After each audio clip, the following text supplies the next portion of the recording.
Bismillahirrahmanirrahim. Assalamualaikum warahmatullahi wabarakatuh. Alhamdulillahirabbil alamin. Wassalatu wassalamu ala Rasulillah wa ala alihi wa ashabihi wa man tabi'ahum bi ihsanin ila yaumiddin. Ya ayyuhalladzina amanu taqullaha haqqa tuqatih wa la tamutunna illa wa antum muslimun. Wa ba'd. Ikhwatal iman rahimani wa rahimakumullah. Insyaallah kita akan melanjutkan kembali kajian dari kitab Syarah Ad-Durusul Muhimmah Li'amatil Ummah, di mana kita sudah memasuki pelajaran kedua dari kitab ini, yaitu yang berkaitan dengan rukun-rukun Islam. Dan rukun Islam yang pertama adalah dua kalimat syahadat, yaitu asyhadu an la ilaha illallah wa asyhadu anna Muhammadan abduhu wa rasuluhu. Adapun makna dari syahadat an la ilaha illallah adalah la ma'budu bihaqqin illallah. Tidak ada yang berhak disembah kecuali Allah. Di mana syahadat ini memiliki dua rukun. Yang pertama adalah an-nafyu, yaitu menafikan segala yang diibadahi selain Allah. Ini yang terdapat pada kalimat la ilaha. Kemudian yang kedua al-itsbat, penetapan. Artinya menetapkan segala bentuk ibadah dengan segala macam dan maknanya hanya untuk Allah. Ini terdapat pada kalimat illallah. Nah, maka kalimat la ilaha illallah ini menuntut orang yang mengucapkannya untuk meninggalkan, berlepas diri dari segala praktek kesyirikan dan para pelakunya, dan menuntut dia untuk beribadah hanya kepada Allah Subhanahu wa ta'ala saja.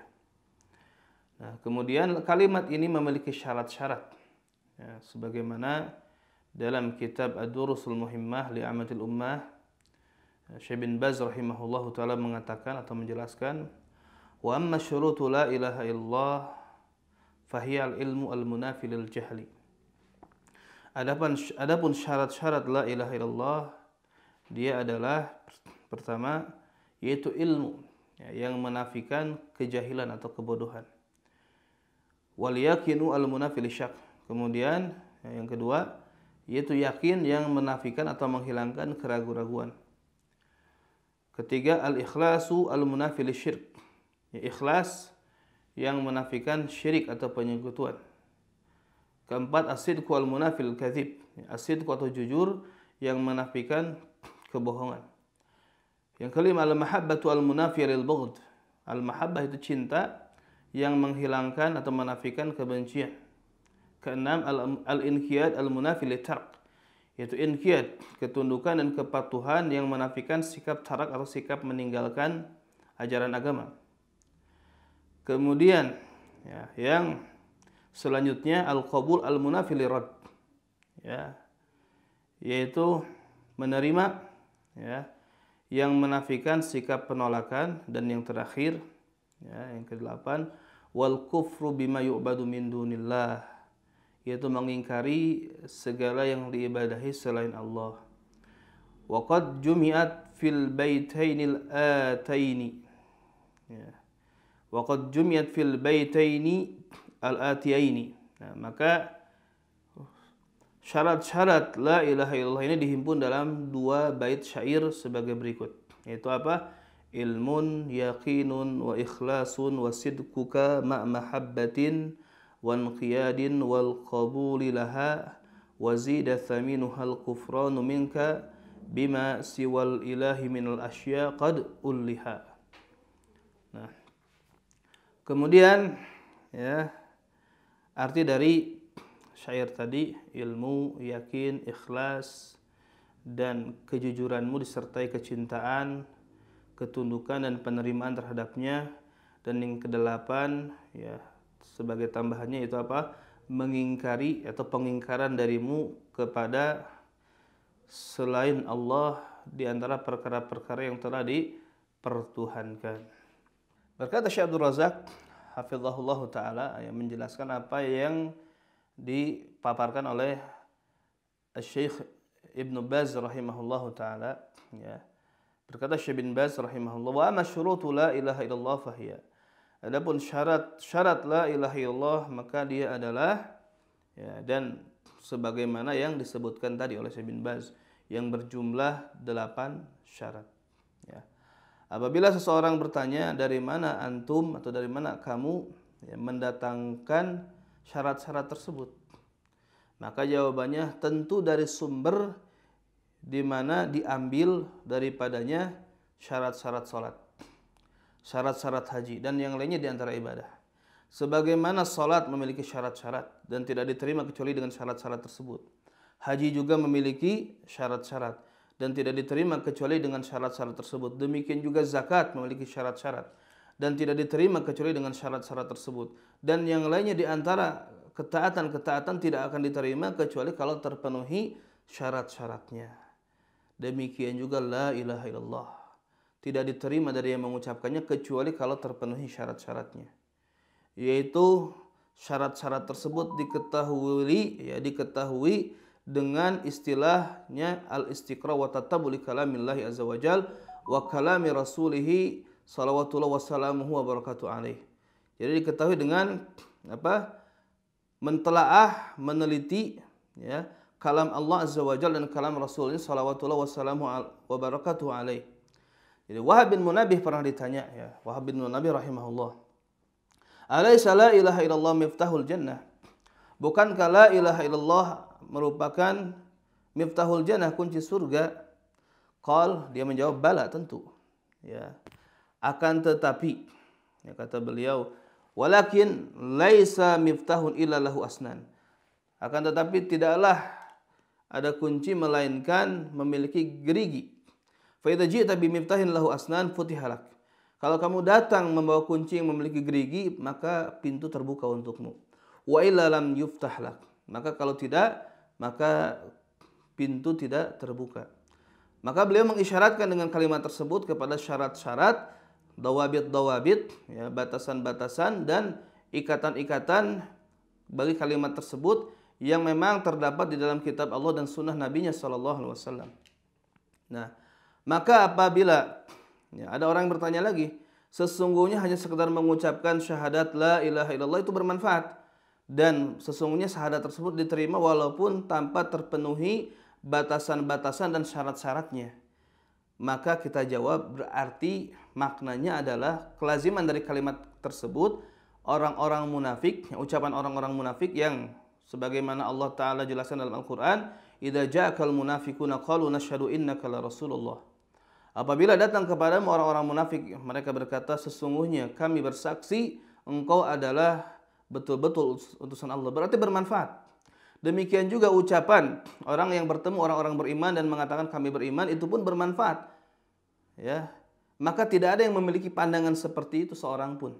Itu kelaziman dari yang tidak mensyaratkan syarat dalam kalimat la ilaha illallah. Maka la ilaha illallah tidak diterima dari yang mengucapkannya kalau hanya sekedar mengucapkan, tapi harus betul-betul mendatangi syarat-syaratnya, batasan-batasannya, di mana hal tersebut diambil dari kitab dan sunnah, ya. Kemudian datang suatu riwayat dari Al-Hasan Al-Basri rahimahullah, bahwasanya dia ditanya, ya, sesungguhnya manusia mengatakan, man qala la ilaha illallah dakhalal jannah. Barang siapa yang mengucapkan la ilaha illallah maka dia masuk surga. Ya, kemudian dia menjawab, man qala la ilaha illallah. Orang yang mengucapkan la ilaha illallah fa adda haqqaha, kemudian dia menunaikan haknya, wa fardhaha, menunaikan kewajibannya atau fardunya, dakhalal jannah, dia akan masuk surga, ya. Kemudian Syekh menjelaskan kembali, ya. Berkata Syekh rahimahullah Syekh bin Baz, wa ma syurutu la ilaha illallah fahiya. Adapun syarat la ilaha illallah maka dia adalah yang pertama al-munafi al-ilmu al-munafi al-jahl, yaitu al-ilmu, ilmu yang menafikan kejahilan.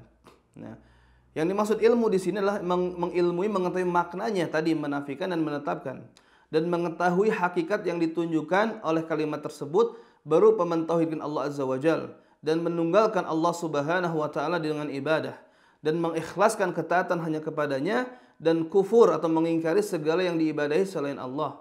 Sebagaimana telah lewat bersama kita semua ayat-ayat yang sangat banyak yang menjelaskan makna la ilaha illallah, seperti firman Allah taala, "U'budullaha ma lakum min ilahin ghairu."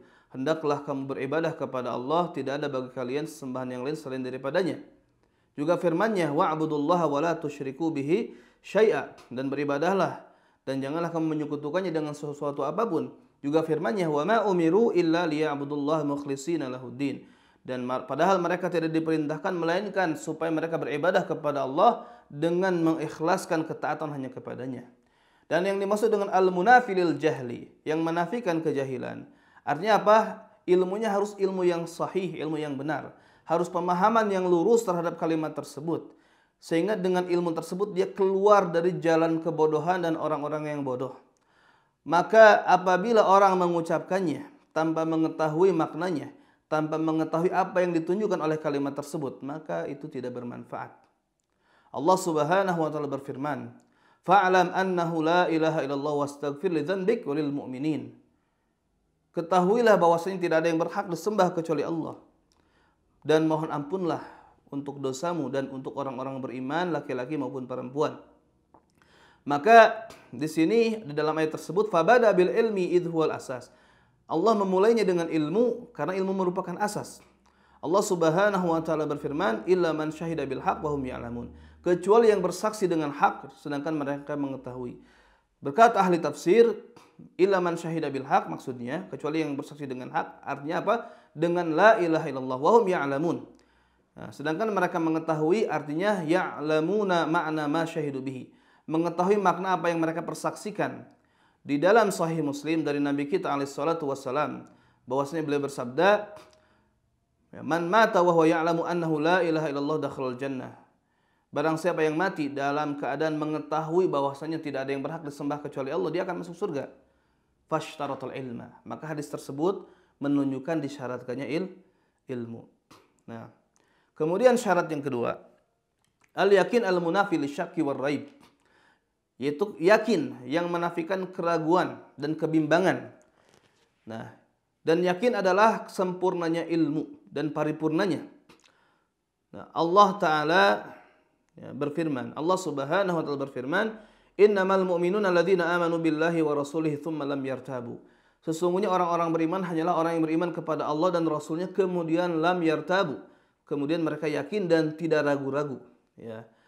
Maka iman dan tauhid harus yakin.